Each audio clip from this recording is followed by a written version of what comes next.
2022 ஜனவரி 17ஆம் தேதி தனுஷ் வந்து அவருடைய சோஷியல் மீடியாவில் ஒரு தகவலை போடுறாரு. நானும் ஐஸ்வர்யாவும் பிரிஞ்சிட்டோம் அப்படின்னு. இது வந்து ஏதோ ஃபேக் ஐடியிலேருந்து போட்டதா, அது உண்மையாக தானா அப்படின்னு ஒரு பெரிய பரபரப்பாகி அடுத்தடுத்த நாட்களில் அது கிட்டத்தட்ட வந்து அந்த மேட்ரு ஒரு மாதமாக பேசக்கூடிய அளவுக்கு மாறுச்சு. அதுக்கு காரணம் என்னென்னா, சூப்பர் ஸ்டாருடைய மகள், அதை தாண்டி தனுஷ் வந்து ஒரு சாதாரண ஒரு நிலையிலிருந்து இன்றைக்கி அவர் வந்து நீங்கள் சொன்ன மாதிரி நடிப்பு அசுரனாக இருக்கலாம்.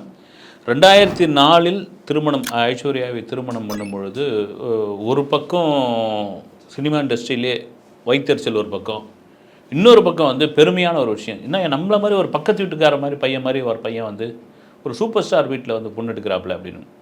இந்த பக்கம் காண்டானதுக்கு காரணம் என்னென்னா, அப்போ தான் தனுஷுடைய வளர்ச்சி வந்து அப்போ தான் வந்து வளர்ந்துக்கிட்டு இருக்காரு. என்ன இவர் எப்படி ரஜினி வீட்டுக்கு மாப்பிள்ளையானார், ஆனால் அந்த நடிகர் பேர்லாம் சொல்ல விரும்பலை.